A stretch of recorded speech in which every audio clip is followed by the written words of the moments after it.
तो दोस्तों, स्वागत है आपका रूट्स ऑफ तंत्र के एपिसोड 5 में। पिछले एपिसोड में हमने जाना तंत्र, यंत्र और मंत्र के बीच का डिफरेंस। तो चलिए पहले हम स्वागत करते हैं डॉक्टर गणेश दुबे जी का। उसके बाद हम आगे जानेंगे कि तंत्र से रिलेटेड कितने ट्रुथ और कितने मिथ्स हैं। नमस्कार गुरुजी, सबसे पहले मैं आपसे एक सवाल पूछना चाहती हूँ। हम ऐसा मानते हैं कि जो तंत्र होता है वो ब्लैक मैजिक से अक्सर मतलब उसको ना रिलेशन किया जाता है कि हाँ, जो ब्लैक मैजिक होता है वो तंत्र ही होता है। तो इसमें कितनी सच्चाई है? देखिए, ब्लैक मैजिक और तंत्र का कोई लेना देना नहीं है। ब्लैक मैजिक काला जादू है जो बंगाल के कुछ एक पर्टिकुलर क्षेत्र में किया जाता था, और तंत्र एक विशाल सब्जेक्ट है जो पूरे भारतवर्ष में नहीं, पूरे विश्व में, ब्रह्मांड में किया जाने वाला एक क्रिया है। तो तंत्र को ब्लैक मैजिक से जोड़ना बहुत गलत है, क्योंकि तंत्र की परिधि बहुत बड़ी है। वो ब्लैक मैजिक या काला जादू तंत्र के पूरे पेरिफेरी में एक डॉट हो सकता है, लेकिन पूरा तंत्र नहीं हो सकता।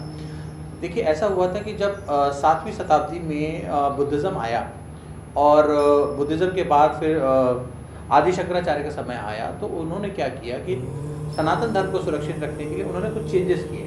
चेंज में उन्होंने जैसे कुछ ऐसे शब्द थे या कुछ ऐसी क्रियाएं थी जिसको उन्होंने छुपा दिया। छुपाने की वजह से क्या हुआ कि धीरे धीरे समय काल के साथ वो चीज़ें विलुप्त होती चली गईं, और लोगों ने इसको अपने वासनाओं से जोड़ना शुरू कर दिया। अब क्या हुआ कि जो काला जादू था, लोगों को डरा डरा के अपनी वासनाओं की पूर्ति, पैसा उगाही का काम करने लग गए। आज़ादी के बाद भी तंत्र को काफ़ी, क्योंकि मैक्स मुलर के टाइम पे पूरे हमारे सब्जेक्ट चेंज हो गए, सारा इतिहास चेंज कर दिया, सब कुछ बदल दिया गया, तो तंत्र को भी छुपा दिया गया।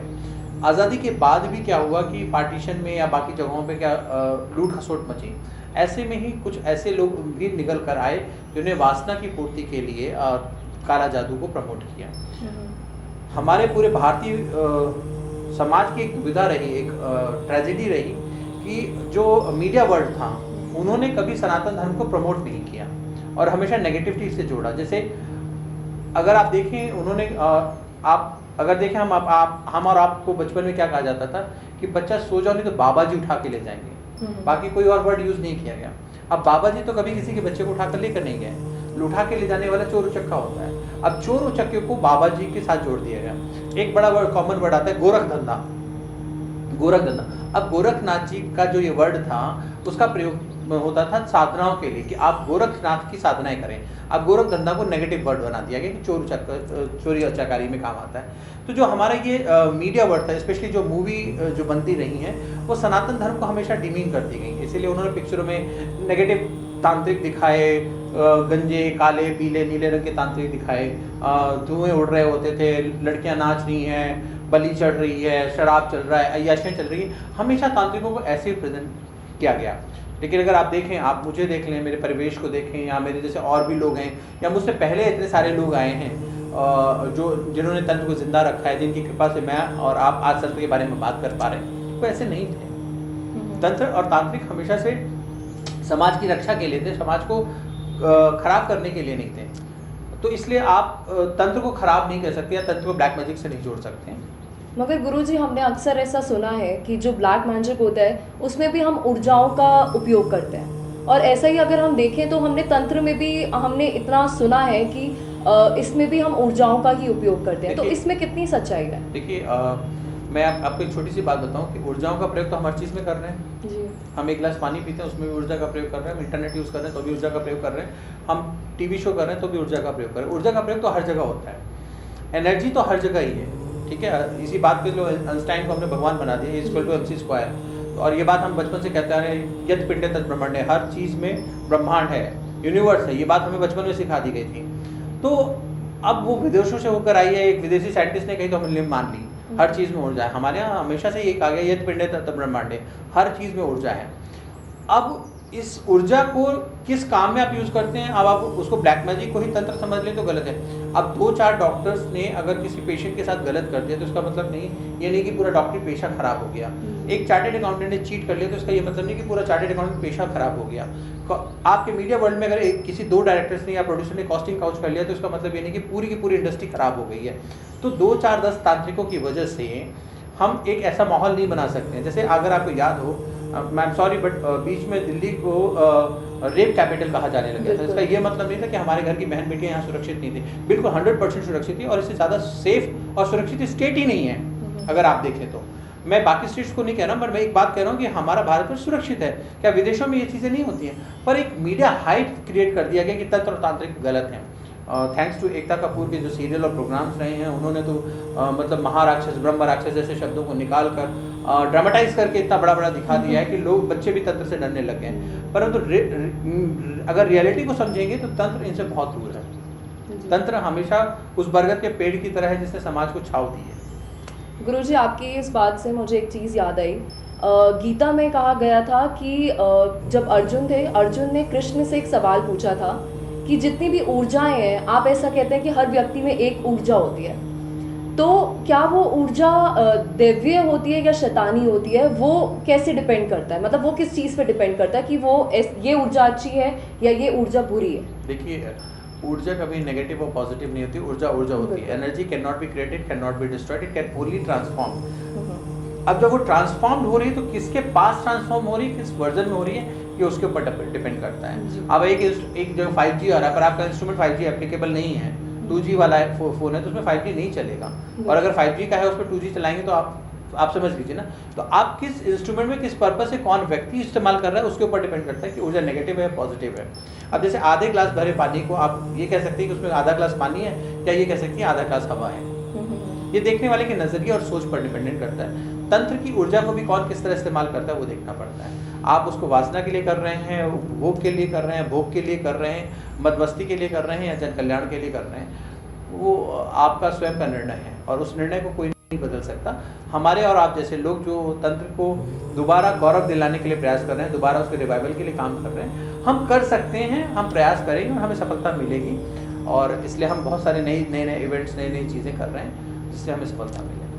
गुरुजी, मेरा दूसरा क्वेश्चन आपसे रहेगा, जो आई थिंक मेरा ही नहीं हमारी ऑडियंस का भी यही सवाल होगा कि जितनी भी लड़कियां या महिलाएं होती हैं, उनके पीरियड्स के टाइम पे उनको मंदिरों में जाने नहीं देते हैं, तो ऐसा क्या है कि उनको अलाउ नहीं किया जाता? देखिए, ये बड़ा चर्चा का विषय रहा है और आज भी है और कल भी रहा है। पर देखिए, हमारे तंत्र में तो जो पीरियड्स का टाइम होता है, जो ये टाइम होता है, इस समय हम लोग बड़ा इसको श्रेष्ठ मानते हैं, क्योंकि हमारे यहाँ माँ कामाख्या का तंत्र किया जाता है, शक्ति की उपासना की जाती है।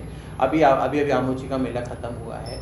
और देखिए, हमारे यहाँ इसकी साइंस को समझिए। पहले पुराने ज़माने में क्या होता था, कई गांव के बाहर मंदिर होते थे, जंगल होते थे, जानवर होते थे, कम्युनिकेशन नहीं होता था, रोड्स अच्छी नहीं होती थी, फीमेल्स को अकेले पैदल जाना पड़ता था। उस ज़माने में पीरियड्स का फ्लो ज़्यादा होता था, काफ़ी ज़्यादा पीरियड्स होते थे लोगों को, क्योंकि हेल्दी होते थे, स्ट्रॉन्ग लाइफस्टाइल होती थी और हाइजीन के चीज़ें नहीं होती थी, तो उसको ठीक से मेंटेन नहीं किया जा सकता था। उनकी जान को खतरा था, उनकी हेल्थ को खतरा था, उनकी लाइफ को थ्रेटन होता था। इसलिए वहाँ पर उनके लिए स्टॉपर लगाया गया कि इस पीरियड में आप कमरे से बाहर ना निकलें, आप रेस्ट करें, आपको यहीं खाना दिया जाएगा, आप अपने एकांत में वास करें, सो दैट कि आपको रेस्ट करने का टाइम मिले, आप अपने बारे में सोच सकें। और इस ड्यूरेशन में हार्मोनल चेंजेस बहुत होते हैं और वो चेंजेस को वो फीमेल एक्सेप्ट कर सके, उसके लिए उसको रेस्ट दिया जाता था, उसको रूढ़िवादिता से नहीं बांधा गया। आज के ज़माने में ऐसी कोई चीज़ है नहीं। आज ना जानवर हैं, ना जंगल है, और ना ही हाइजीन के कुछ ऐसे फैक्टर है कि जो मेंटेन ना हो सकते हो, तो सब कुछ नॉर्मल है। तो मेरे हिसाब से साधना करने के लिए या तांत्रिक क्रियाएं करने के लिए कोई मनाही नहीं है। हाँ, कुछ मंदिरों में रिस्ट्रिक्शन है, उनका हम सम्मान करते हैं। जैसे जैन धर्म में रिस्ट्रिक्शन है, हम उसका सम्मान करते हैं, वो उनके धर्म की अपनी है, आप माने या ना माने ये आपके ऊपर है। देखिए, सही को मानना या गलत को मानना ये आपका स्वयं का निर्णय है। आप अपने बुद्धि और विवेक और वैराग्य का इस्तेमाल करें और सही निर्णय लें, क्योंकि देखिए, रूढ़िवादिताओं में बंद कर आज तक किसी को कुछ नहीं मिला है। मैं ये नहीं कहता कि मर्यादाएं तोड़ो, मर्यादाएं नहीं तोड़ो, लेकिन मर्यादाओं में रहकर अगर आप धर्म की रक्षा कर सकते हो तो उससे बड़ी बात कोई नहीं हो सकती। बिल्कुल। और गुरुजी, मतलब मैं आपसे एक सवाल करना चाहती हूँ। बहुत से लोगों के मन में ये क्वेश्चन होता है कि पंडित होते हैं, मौलवी होते हैं, तांत्रिक होते हैं, तो लोगों के मन में ये होता है कि इन तीनों में से सबसे ज़्यादा नेगेटिविटी मतलब तांत्रिक को मिलती है।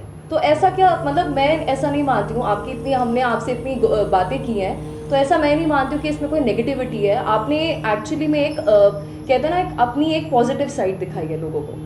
तो मैं आपसे बस यही पूछना चाहती हूँ कि इन तीन लोगों में ऐसा क्या डिफरेंस होता है जो मैं मानती हूँ कि हमारी ऑडियंस को पता होना चाहिए? देखिए, तांत्रिक नेगेटिव है या पॉजिटिव है, ये तो मैंने आपको पहले भी एक्सप्लेन किया है कि चार्टेड अकाउंटेंट भी गलत हो सही हो सकता है, डॉक्टर भी गलत हो सही हो सकता है, पुलिस वाला भी सही गलत हो सकता है, पॉलिटिशियन भी सही गलत हो सकता है। पर हमारे यहाँ एक पिक्चर, एक इमेज बना दी गई है, अगर तंत्र और तांत्रिक है तो 80% लोग गलत होंगे, 20% लोग सही होंगे। बाकी प्रोफेशंस में 80-20 का रिवर्स रेशियो है। बट हम इसको अभी इम्प्रूव कर रहे हैं, इसको हम अच्छा कर रहे हैं।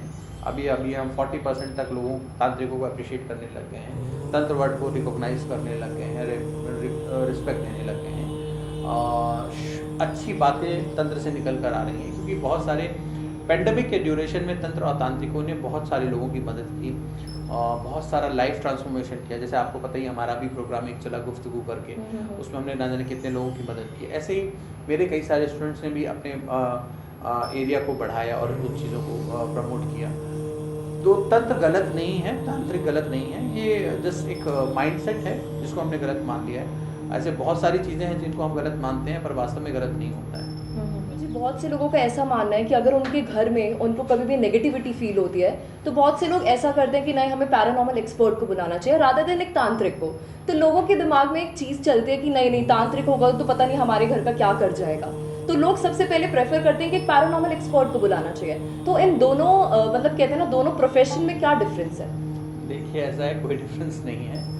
ये पहले आप लोग रेडियो एंकर होते थे, अब रेडियो जॉकी हो गए हैं। जी, बस वही है, तांत्रिक को पैरानॉर्मल हीलर कहने लग गए हैं। There is no difference between tantric and paranormal healer. हाँ जी। ये एक ही फर्टिनिटी के लोग हैं। वो पैरानॉर्मल हीलिंग एक पर्टिकुलर सब्जेक्ट के मास्टर होते हैं, तांत्रिक ओवरऑल सब्जेक्ट के मास्टर होते हैं। बस इतना सा डिफरेंस है। तांत्रिक को पैरानॉर्मल हीलिंग भी आती है, तंत्र क्रियाएं भी आती हैं और सात्विक क्रियाएं भी आती हैं। तो बस इतना सा डिफरेंस है, ज़्यादा डिफरेंस नहीं। गुरुजी, इसी के साथ मैं आपसे एक आखिरी सवाल पूछना चाहूँगी जो मुझे लगता है कि सबको पता होना चाहिए। गुरुजी, हम अक्सर ये मानते हैं कि जो तांत्रिक होते हैं वो ऊर्जाओं का आदान प्रदान करते हैं, तो क्या उनसे उनकी हेल्थ पे भी कोई इफेक्ट पड़ता है इस चीज़ से? देखिए, हेल्थ पे फ़र्क तो पड़ता ही है, बट डिपेंड करता है कि आप कितने अंदर से स्ट्रांग हैं, आप कितने मजबूत हैं, आपने कितनी साधनाएं की हैं, उसके ऊपर डिपेंड करता है। आपने साधनाएं नहीं की हैं, आप तंत्र की क्रियाएं करने लगेंगे तो आपके शरीर पर असर पड़ेगा। आपने साधनाएं की हैं, आपने मेहनत की है, तो आपके शरीर पर कम असर पड़ेगा।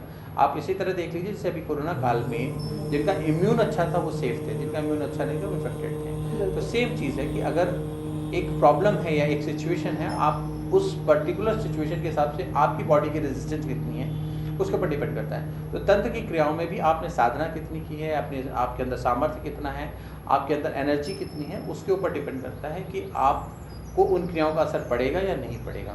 आपको आधा अधूरा ज्ञान है, आपने काले पीले नीले कपड़े पहन लिए, 2-4 शमशान में फ़ोटो जाके खिंचवा ली और आप क्रियाएँ करने लग गए तो आप तांत्रिक हो गए, तो उसका असर तो आपको पड़ेगा ही। आप गलत करेंगे तो आपको गलत होगा। आप करेले का पेड़ लगा के आम नहीं खा सकते और आम का पेड़ लगा के करेला नहीं खा सकते। तो वही तंत्र की क्रियाएं हैं कि अगर आप नेगेटिव कर रहे हैं, आप गलत कर रहे हैं, तो आपको गलत होगा। पर अगर आप सही सिस्टम से करते हैं तो आपको गलत नहीं हो सकता। ऐसा नहीं है कि मैं ये कह दूँ कि मैं बीमार नहीं पड़ता या मेरे जीवन में दुख नहीं आता है, क्योंकि मेरे प्रारब्ध और मेरे कार्मिक्स हैं। परंतु एज ए तंत्र और तंत्र की क्रियाओं में अगर मैं गलत करूँगा तो मुझ पर गलत होगा, और मैं सही करूँगा तो सही होगा। तो मतलब गुरुजी यही है ना कि अगर हम किसी नेगेटिविटी से डील कर रहे हैं तो हमें पॉजिटिव होकर उसके साथ डील करना चाहिए। आपका कहने का मतलब जीवन में किसी भी समय, चाहे वो नेगेटिव एनर्जी हो या नेगेटिविटी हो या जीवन की कोई भी अवस्था हो, हमेशा पॉजिटिव रहकर ही काम करना चाहिए। सच्ची और अच्छी सोच के साथ काम करना चाहिए, गलत सोच के साथ कार्य नहीं करना चाहिए। देखो, सच्ची और अच्छी सोच हमेशा पॉजिटिव रिजल्ट देता है, और पॉजिटिव रिजल्ट मिलने से आपका हौसला बढ़ता है, आपका कॉन्फिडेंस बढ़ता है, और जीवन को देखने का नज़रिया बदल जाता है। और एक सोच सब कुछ बदल सकती है। देखिए, स्वच्छ भारत अभियान अगर मोदी जी ने चलाया तो आज बच्चे भी हमें टोक देते हैं कि पापा गाड़ी के बाहर ही सामान मत फेंको, and that's a visible difference. ठीक है, अगर कोरोना ड्राइव में अगर कहा गया कि मास्क लगा के रखिए, 2 गज दूरी रखिए, और हमने उसका पालन किया तो हमें ही फ़ायदा मिला है। तो एक सोच चलानी पड़ती है, एक जागरूकता लानी पड़ती है। अगर उसके हिसाब से आप काम करेंगे तो आपको कभी गलत रास्ते पे नहीं जा सकते। ये मेरा अपना निजी अनुभव है, आपका अलग हो सकता है, किसी और का अलग हो सकता है, परंतु मेरा निजी अनुभव ये है कि जैसी आपकी सोच होगी वैसा आपका जीवन। तो इसी के साथ दोस्तों, मैं गुरुजी का धन्यवाद करना चाहती हूँ, बिकॉज ऐसे बहुत से सवाल आपके भी मन में होंगे और मैं इतना ज़रूर जानती हूँ कि आज आपके सारे सवालों का आपको एक समाधान ज़रूर मिल गया होगा। दोस्तों, जाने से पहले मैं आप सबसे यही कहना चाहती हूँ कि जैसे कि हम हर एपिसोड में देखते आ रहे हैं कि गुरुजी एक टिप ऑफ द डे देते हैं, तो वैसे ही गुरुजी अब हमें इस एपिसोड के साथ एक और टिप ऑफ द डे देंगे। देखिए, टिप ऑफ द डे मैं सबसे बढ़िया आपको यही देता हूँ कि आप अपने घर की रोज़ सफाई करें, पहली चीज़। दूसरी चीज़, जो सामान आपको 6 महीने से ज़्यादा पुराना आपके घर में कबाड़ पड़ा हो, जिसका आपको प्रयोग ना हो, उसको डिस्कार्ड कर दें या किसी ऐसे व्यक्ति को दे दें जिसको उसकी आपकी ज़रूरत हो। नेगेटिव एनर्जी या नेगेटिव ऑरा या तभी चीज़ें होती हैं जब चीज़ों का में मूवमेंट खत्म हो जाती है। जैसे बंद कमरे हैं, कोल्ड स्टोरेज है, ऐसी जगह जहाँ अंधकार है, जहाँ रोशनी नहीं आती है, और जहाँ ठंडक है, ऐसी जगहों पर नेगेटिव एनर्जीज या अगर और क्लियर भाषा में बोलूँ तो स्पिरिट या ऐसी चीज़ें आ जाती हैं। तो आपके घर में जो ऐसे बंद चीज़ें हैं जो बहुत सालों से नहीं खुली हैं, उनको खोलिए, उनको साफ़ करिए। जो आपके काम की चीज़ें हैं वो अपने इस्तेमाल में लीजिए, नहीं तो दूसरों को दे दीजिए इस्तेमाल करने के लिए। अगर आप ऐसा करेंगे तो आपके 90% प्रॉब्लम्स आपकी लाइफ में ठीक हो जाएगी। बाकी 10% के लिए हमारे जैसे बहुत सारे प्रोफेशनल हैं जो आपकी हेल्प करने के लिए तैयार हैं। तो चलिए दोस्तों, इसी के साथ अब हम मिलेंगे नेक्स्ट एपिसोड में। तब तक के लिए thank you so much, bye bye, take care.